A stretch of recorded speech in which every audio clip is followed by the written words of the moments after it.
mo kí gbogbo ọmọ kọyọlẹ̀ Yorùbá tó bá ń wo ètò mi ṣàlàáfíà ni Elédùmarè á wà pẹ̀lú gbogbo wa o. A kú ọdún akéyèdún ọdún àyàbọ̀ fún gbogbo wa. A ní gbọ́mọ wá sí o, a ní gbọ́kọ wá sí.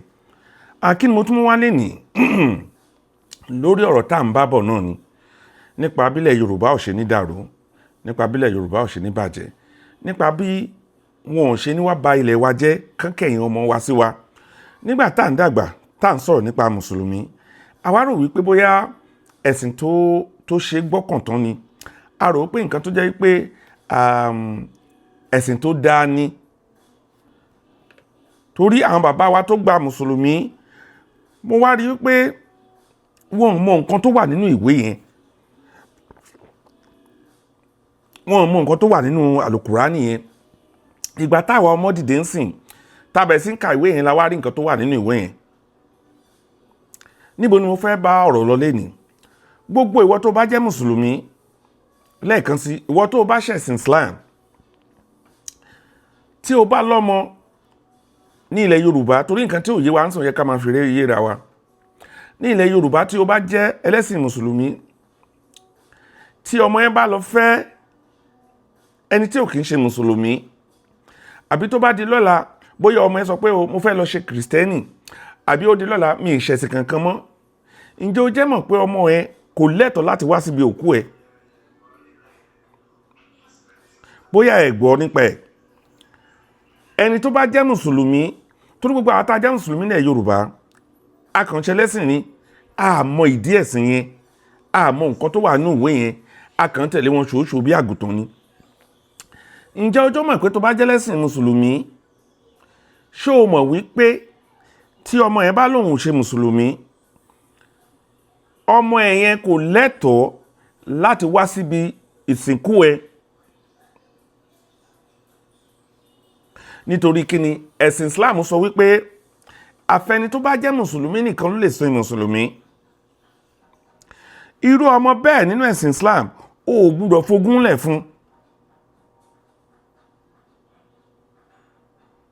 Torí pé àwa tá à ń ṣe mùsùlùmí nílẹ̀ Yorùbá, àgàwà tá a jẹ́ bí Oǹdó, bá tá a jẹ́ bí Èkìtì, gọ̀ṣúgọ̀ṣú la kàn tẹ̀lé ẹ̀sìn yìí, a really mọ nǹkan tó wà nínú ẹ̀.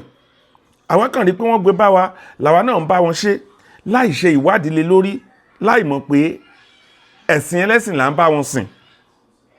Tó bá jẹ́rọ̀ ni mò ń pa. Ẹ gbọ́ nǹkan tí ọmọkùnrin yìí sọ. Ìkan nínú àwọn tó jẹ́ ògbóògì nínú ẹ̀sìn Islam ni, tí wọ́n ń béèrè ọ̀rọ̀ lọ́wọ́ ẹ̀.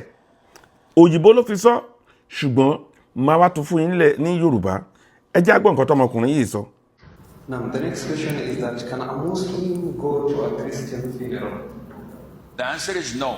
It is not permissible for a Muslim to attend any rituals of other religion, even if the funeral of his father. So if he's a revert and his father or mother die as a non-Muslim, he must not attend their funeral or burial.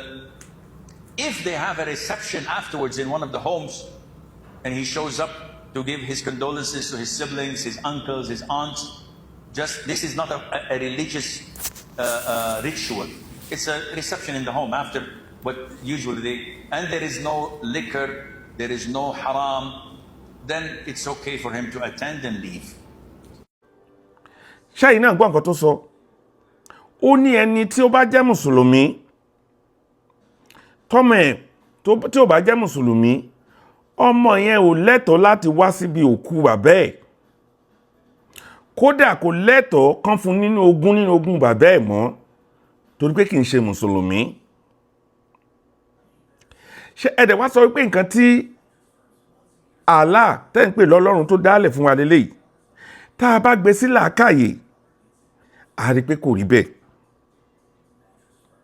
Ẹ jẹ́ káwọn èèyàn wa ká ronú.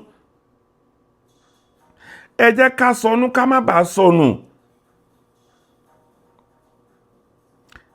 Ẹ jẹ́ ká mọ nǹkan tá à ń ṣe lọ́wọ́ ara wa. Ẹ̀sìn Islam kì í ṣẹ̀sìn gidi. Àwọn tó ń ṣe tán kàn ló ń forí balẹ̀, ṣìgìdì náà ń forí balẹ̀ fún. Tó bá jẹ́rọ ni mo tún pa, ẹ máa wo nǹkan táwọn pípò yìí ń ṣe. Tán bá dé ilẹ̀ Saudi Arabia bọ́n ṣe ń fẹnu lá òkúta bọ́n ṣe ń kíìsì òkúta tí wọ́n á ń bú àwa tí a wà nílẹ̀ Yorùbá wípé òkúta làwa ń sìn. Gbogbo mùsùlùmí ayé ló ń foríbalẹ̀ fún àṣetánì ní ojoojúmọ́ torí tán bá fẹ́ kírun wọ́n gbọ́dọ̀ kọjú sí kíbla. Kí ló dé wà níbẹ̀? Kàbá wà ń bẹ̀, òkúta Hajar Aswad wà ń bẹ̀, àṣetánì wà ń bẹ̀. Wọ́n gbọ́dọ̀ kọjú sí mẹ́tẹ̀ẹ̀ta yẹn ní every day. Kò síbi tán gbọ́dọ̀ kọjú sí ju mẹ́tẹ̀ẹ̀ta yẹn. Tí ò bá jẹ́ bẹ́ẹ̀ ni ẹ wo nǹkan tí àwọn arákùnrin yìí ń ṣe nígbà tán lọ sí Mẹ́kà. Ẹ bá mi kí á wò. Ayé Allah àti Muhammadu aláyé wọn ti pàṣẹ, wọn ti gbé àwa ọmọ kóòtù jí, wọn ti gbé wa ní gógó. Òkúta lẹ lọ ń tẹnu bọ̀. Ẹdẹ máa sọ pé a lọ Mẹ́kà, eréyìn Mẹ́kà ẹ máa jó ẹ máa àṣẹ pé òkúta lásán wèrè lẹ lọ ń ṣe ń bẹ̀. Ẹ̀yin náà tún rí wọ́n yẹn ń gbẹnu tán fẹnu du òkúta tán là káàkiri.